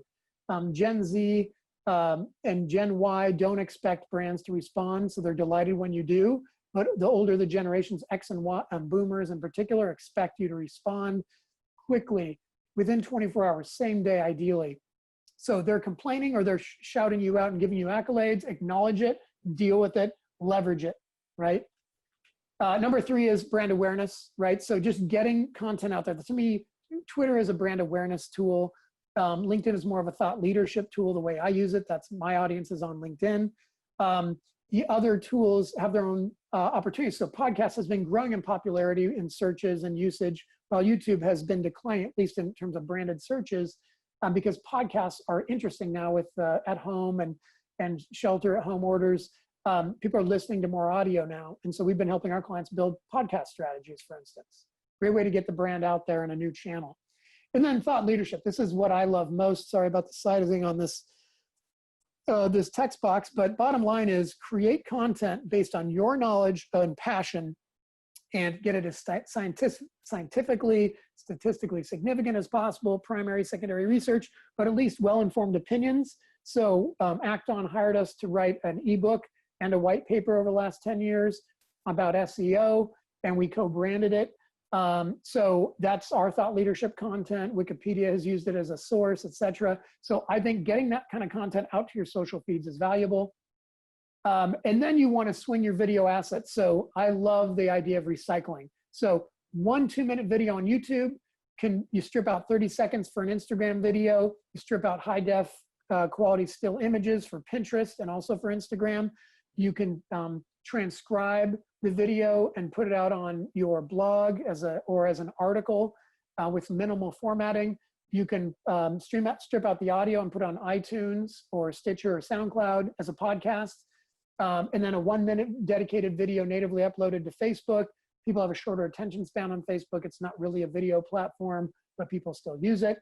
There are other tools for high quality images or videos like Vimeo or YouTube or TubeMogul to manage multiple video platforms.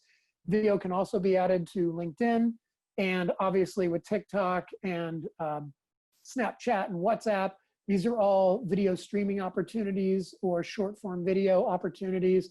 So one video that initially may live on YouTube can be syndicated or repurposed across a variety of media and platforms. It's the highest life form. But don't forget to integrate your social media. So if you see on the right side, we have links to our the big six platforms: Facebook, Twitter, LinkedIn, Pinterest, YouTube, and Instagram. We have a feed in our footer that pulls our most recent tweet to keep our homepage or our template fresh. So Google says, wow, these people, Anvil really keeps their site fresh. Plus shareable pages. So in WordPress, it's particularly easy to add a slug that says, share this page. And typically Twitter, Facebook, and LinkedIn would be the most common platforms. You don't want to overwhelm them with options. So every major page of your site should have a share this button to increase social signals, make it easier to share. And last but not least, what you wanted me to talk about is, yes, you can sell on social, but there are ways to sell that are unconventional. So there is through influencers, there's through creating your own content and monetizing that. But you can see back in 2012, 8 years ago, we had a case study. My PR background, I made a relationship, built a relationship with Melinda. We were on a panel together. She wrote for the New York Times blog. And I told her about this small winery in Portland that uses dynamically farmed grapes out of Yakima. We were boosting the number of followers on Facebook to get more than Chateau Saint Michel out of Washington State, the largest winery in the Pacific Northwest. These guys just do Riesling. They had 30,000 likes or fans, and all of Chateau Saint Michel only had 10,000. So we actually, they went to their buyers over at New Seasons and Whole Foods and said, we have more fans, we need more shelf space, and it worked. Bigger scale, our client, Enjoy Life, gluten-free brands did that, and so did our Lion Brand Yarns client did that with Michaels and all that with their yarn. Is they still keep track of the number of likes or fans to say we have customers and use that for retail, right? But there are other ways to selling, right? So people are buying through social, typically based on influencer referrals and mentions on Instagram primarily, but also now TikTok, and to a lesser degree, Facebook, mainly through groups. People are more shopping on mobile, so they're more likely to be on social when they're on mobile devices. And you can see, seeing the product in action is the biggest determining factor. If you can get your product in front of people through social, that's the way you're going to sell, embedding links so that people can get to that product, offering promotions. We at Anvil have moved to more of that direct sales approach with that. We've been 100% thought leadership for 15 years on social. We're moving to more of a check out our free audits, try these things, download this white paper, and mixing that now into our overall efforts. So just as a quick reminder, highlight your products. Maybe it's 20% of the time, maybe it's 50% of the time, but you're going to really annoy people if it's 100% of the time, or more than say 60 or 70%. So highlight your product, embed links when you can, product images of the use. Facebook, leveraging groups in particular is their big push right now. Instagram, including IGTV and Reels. Pinterest is a really amazing shopping platform, and it integrates really well with a few different e-commerce platforms like Shopify. Influencers, typically for small business and startups, micro-influencers between 1,500 and 10,000 followers, working your way up to macro, which is north of that. They're going to be more expensive. They can work, but you can also use your own customers as affiliates and ambassadors, give them swag in return. So Slumberkins has a really cool process. I recommend checking out how they do it. I was on a panel with them and was amazed. They give us all your social profiles, and then they analyze the applications very thorough, and then they know exactly who they want to partner with through that. And you can obviously always advertise through social, buying ads on any of these platforms. So that's how you're going to sell. just to hop in, I know you only have 5 more slides, but I let everybody know you're hanging out until 11 for questions. Yes. So Yes. just wanted everybody to know, because there's a lot of people chomping at the bit to talk to you. Yes, and I will get to, sorry, I meant to go, that's going to be, we'll talk about that later. So go back to present mode. So we may not have much time to go through the analytics, so I'm just going to show you this slide, but basically what you care about is acquisition, and you can look at organic for this is the SEO tips. So you're looking at default is by keyword, and then you can look at what traffic you're getting, the percentage of viewers. Says you want new visitors primarily, a larger percentage of those. You look at the behavior. You can set up conversion funnels. So this is all, you might want to mute. Yeah, so it's in the strategy. Can you guys mute whoever is talking right now? Yeah, that would be great. And then this is what the paid side looks like. You go into, set up your Google Analytics, go into acquisition, then Google Ads, and click on campaigns. And you can see here we have our branded versus unbranded. Like I said, we only spend a couple $100s a month to protect primarily our branded. There's very little spend, very little traffic. And I will be honest, in our industry, it's really hard to generate leads through paid because all my competitors are willing to spend tons of money, tens of thousands of dollars a month, and I'm not. I just don't want the business, don't need the business. So we only protect our brand primarily in very targeted geo-targeting and keyword targeting. And then you can look by, the other thing to do is look under acquisition and goal by source and by campaign. So you can see Google CPC, Anvil brand versus unbranded, and see where the conversions are coming from. That's really all you need to know at this point. All the other navigation elements, audience, real-time tracking, fun, interesting, but don't move the needle like the conversion tracking for your campaigns, which we will help you set up. So we are more or less out of time, but we'll ask questions now. We have another half hour. We probably won't have time for this clinic, but that part of what we will do with you is basically go through this process. We talk about your brand. We look at, when I search for your brand, what do I see? You know, what are you competing with for your own branded searches? We look at unbranded searches. We look at your reputation. We look at what your advertising options are, and then help you build out your Google ad campaign, set up your Google Analytics. So that, I also, this was a reminder, these are some homework that you can follow up with. You can click on these links and go to these sites and run your website on the free web dev tool, a one-time deal on the HubSpot Web Grader, one-time deal on the WooRank SEO tool. You can do either one time or sign up for the trial. I recommend doing a limited time trial with Neil Patel's tools. They're pretty cool. Social Blade is always free, and Mention is always free. Set up a branded search and you will find, unlike Google Alerts, which is only changes in Google search, which I rarely get anymore, is mentions I get daily on times people mention Anvil Media. It's incredibly powerful at mention.com. So these are some of the tools that you can add to your to-do list. Some of these are urgent, some of these are important, some are both, but add these links into your long-term play. Great. Awesome. I don't know about you guys, but my brain has grown as a result of this session. So thank you, Kent. That was a ton of really helpful information. And there's so many comments of people feeling like, wow, this is incredible. And so I want to thank you. And I also want to remind everyone that starting the week after graduation, we're going to start setting up the smaller cohort trainings with Kent and his team as we're working towards building that digital marketing resiliency kit. So the purpose for Kent's talk today is he wanted to give you a quick high level of the 3 areas that you all wanted to learn more about when we sent you that survey. And as you can see, there's a ton to learn about, but actually don't feel too overwhelmed because we're going to help you walk through this. And you're not going to use 90% of what you just heard, right? Like most of what you just heard was because you need to have an understanding of the nomenclature, an understanding of the methodologies and the tools and the techniques that work.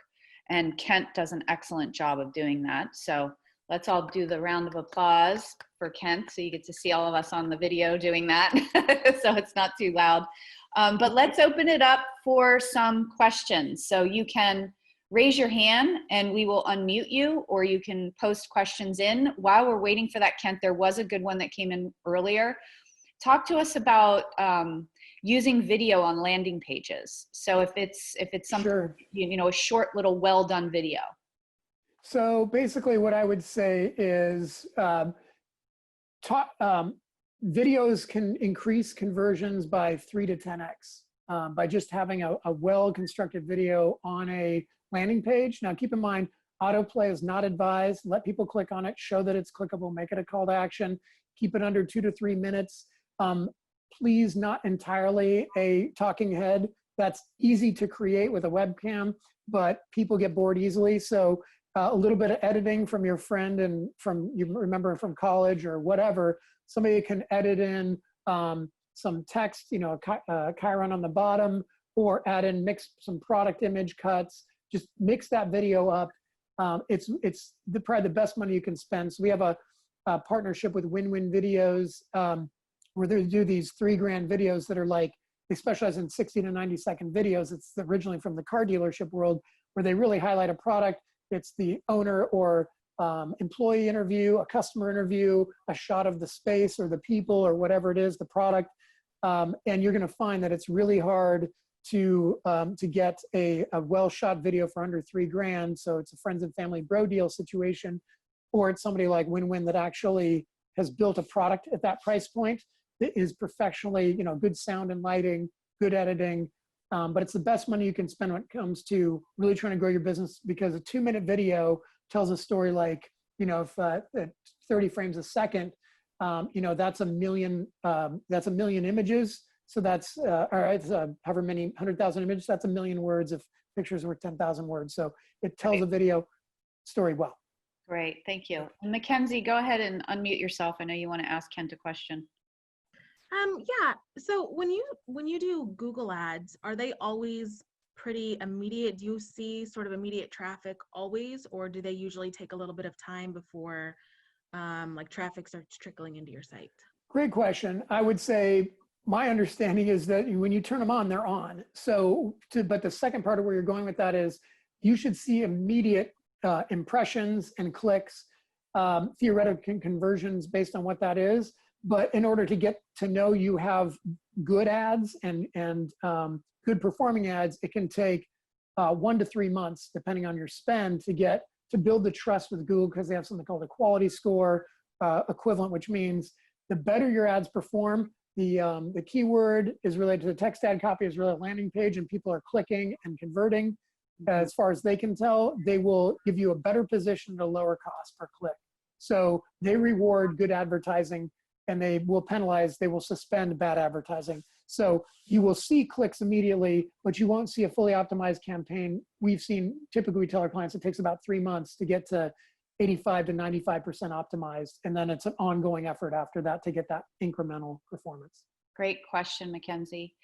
Stacy was wondering, when you're doing the naming of images, is there like sort of a best practice? Can you put underscore in between each word? Is that needed?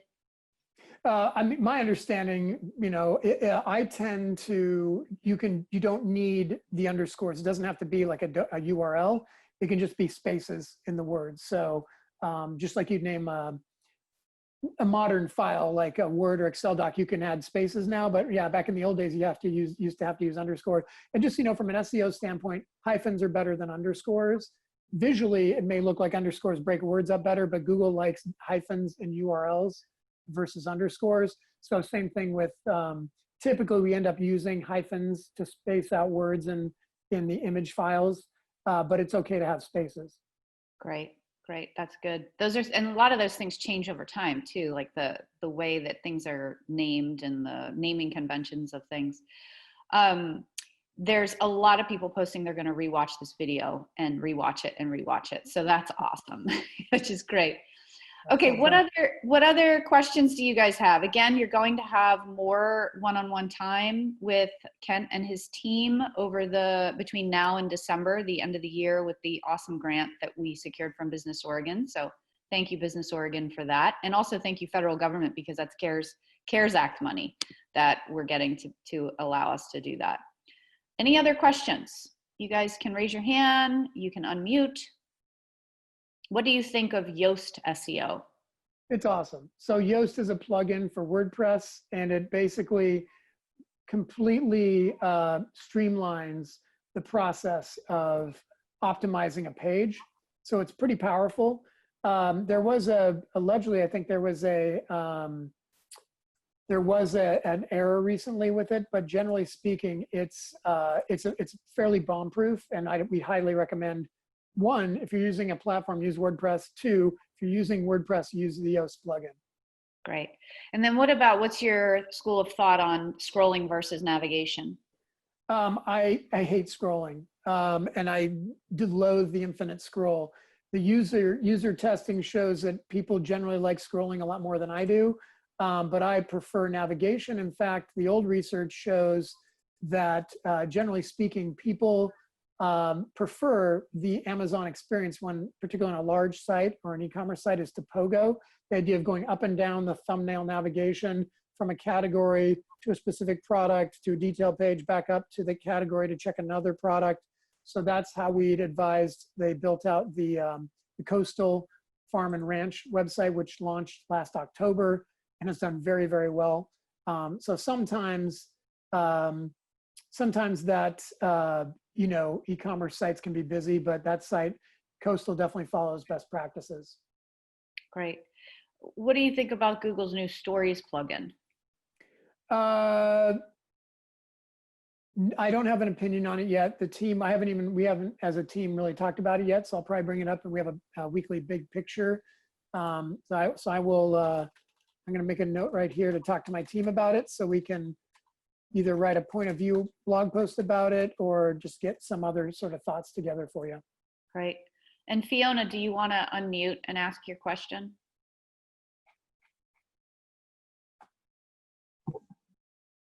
Hi, thank you. I know you were talking a little bit about the zero click and the new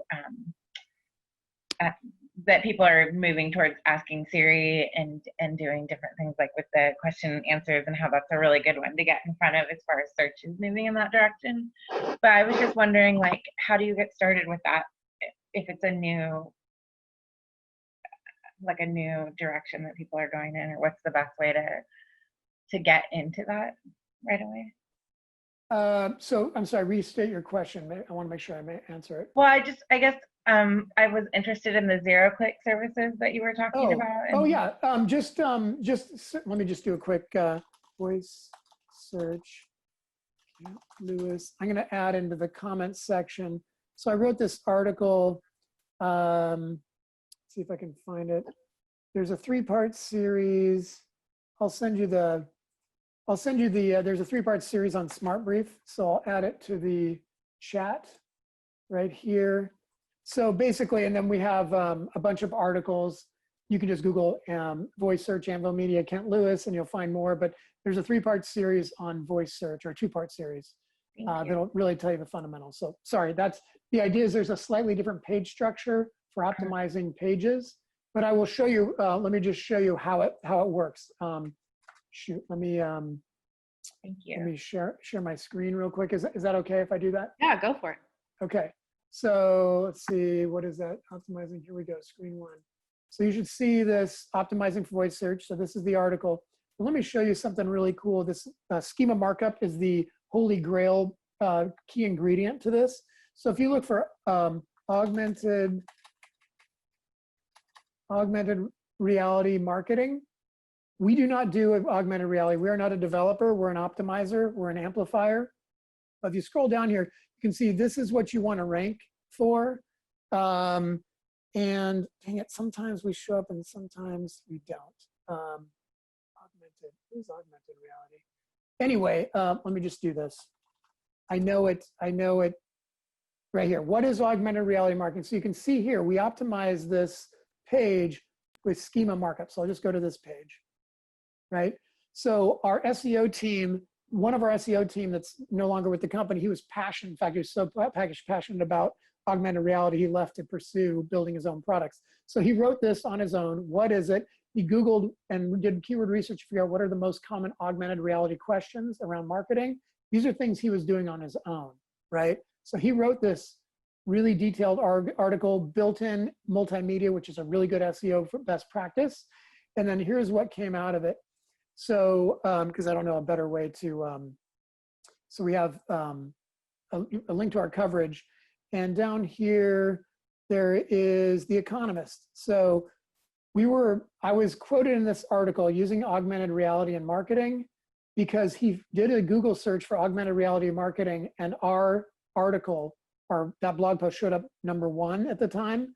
And so I ended up being quoted somewhere in here. And that's part of the power, is to become an expert, right? So theoretically, if somebody had done a search for what is augmented reality, or how do I use augmented reality in marketing, according to Anvil Media, blah, blah, blah. So that's the power, okay? Thank you. Yeah, totally.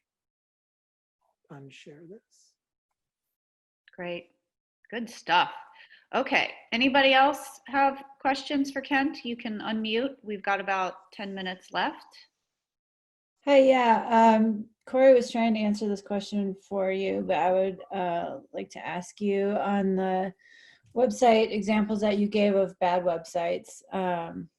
There was one where, a typical website has links to other places in the website, and it sounded like you didn't like that, and I was wondering why. So that's just the simple concept of you want to minimize the options, particularly when you're doing paid advertising. So for landing pages, that's all about advertising. If I'm going to spend $10 a click to send somebody to my website, and then I give them more than 2 options, more than 3 options, they're 10 times more likely to do absolutely nothing. So it's information overload, too many options. And the other challenge, same with social media, why I never agreed with brands who no longer do this on Super Bowl ads in particular, was find us on Facebook. You notice that there's much less of that now. That's because you're sending people to a website you don't control. You don't own Facebook, you don't control it. So it makes sense to send people where you can control. And if you can control a landing page and minimize the options, you're going to maximize your completions, your conversions. Huh, okay. Yeah. Yeah, I mean, you want to remove friction, remove barriers, get them right to where you want them to go, where you want them to click. Exactly. Great. And Christy, I think it's key, someone else commented, to remember that a landing page is not necessarily your home page, right? It can be, but like theoretically a landing page is where someone lands when they click an ad or another link or something. So it makes sense to have a menu maybe in your home page, but not necessarily a landing page. Would you agree with that, Ken?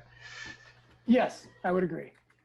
Yeah, and I think one of the key pieces that you said earlier, Kent, that we're going to be doing with you in these kits is whatever the ad says, it better say that on the landing page, and it better say that wherever that landing page converts to, or your people are going to bounce so fast, and then you're going to lose credibility. And then I assume, and I don't know, this is a question, does Google de-rank you for things like that? Do they track that level of clickability? Well, when it comes to advertising, they absolutely track, so if you have an ad campaign, it has a certain keyword, you have a certain ad copy, they're looking at the click-through rates. They don't necessarily know conversions. They could technically figure it out if they're using Google Analytics, but they're not supposed to look at that. What they're looking at is click-through rates. And if you are not carrying what they call the scent, the keyword is in the ad copy and on the landing page, which they can tell, and you're not getting the click-throughs, they're going to penalize, meaning you will not get better positioning against other competitors, or you will be paying a lot more for those ads, or you might, even if it's a terrible ad and getting no clicks, they'll suspend it. Yeah. I have a question about Google AdWords. So they have approached me with our ads and said they could help us make them better. And so the guy walked me through all the things that I wasn't doing and whatever. What do you think about when he didn't ask me to pay anymore. It was just, he walked me through things that I was missing. Scotty, can you quickly first tell what your business is? Oh, sorry. So the business is Farmstay USA. It's a national site for lodging for farms and ranches, basically. And so we are advertising actually to get travelers to come to our site and see who's available for them to book with. Okay, cool. Yeah, so basically Google wants you to spend more money, but they don't tell you to spend more money. They want, if your ads perform well, you'll spend more money. So that's why they give you free advice. I have found up until this year, one of our paid media team has multiple times commented that our reps that we have, because we spend so much, we get extra attention. That's the benefit of being an Anvil client, is you don't have to spend $500,000 a month on advertising to get the level of service we get for our clients because of our aggregated spend. But they've been almost useless up until this year, where they tell us to do all these things that we can't do or we won't do because of client limitations or other issues. But their job, but they're always giving us advice. We found the Facebook reps, as much as I dislike Facebook in principle, their reps we've found have been far more engaging and helpful. Depends on the person. But what's interesting in general is this year, they've actually been very helpful to my team, giving some really good advice, because the problem is the Google reps do not know the best practice of a paid advertising in general. They only know their platform expertly. In theory, we found that's largely not been true, especially if you get the outsourced B team in Bangalore or wherever. It doesn't matter where they are. They're just not, English may or may not be their first language. They may have not spent more than a half hour on the platform. They're giving us advice, and we've been doing this for 20 years or 18 years. So it's kind of a joke. So if they gave you what seems like good advice, I always say, let's just test the advice. We don't know if it's good or bad advice, and we often do. In some cases, it has failed us, the advice we get from the reps. Usually it's pretty safe, but if your ads don't perform, you're gonna spend less, and that's how they look at the free advice. They get paid on the back end for that. Yeah. Thank you very much. Yeah, actually, so my price came down per click after we did this. So that's great. So they gave you good advice. And if, for startups and companies that aren't well versed in the dark arts of digital, 80 to 90% of the time, they're going to be giving you good advice. For our really advanced campaigns with 3 million keywords and whatever else, I'll give you an example with eBags. They were spending so much that Google said, we'll set up all these campaigns. We agreed with our client. We used exactly 0 of the probably 300 campaigns they set up, because they were absolutely worthless. So we didn't even need to test them. We knew they weren't going to perform, and some that we did test failed.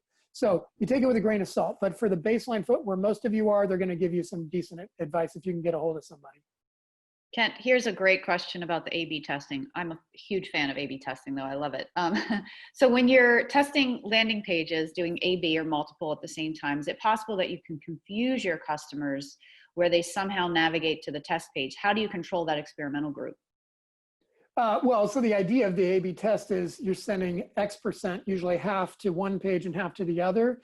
And there's really no way to, depending on what platform you're using, to kind of mess that up.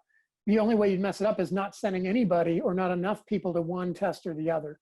But typically you just say, you set a % and the tool will automatically serve it up. And I'm talking about the automated platforms. Manually, that's a little trickier, where you might send one campaign to option A and one to B. The challenge is you want to do it at the same time, because otherwise seasonality might impact your results. So when we say longitudinal testing is good, is you keep testing each month, and then you take the new baseline and then you test on top of that.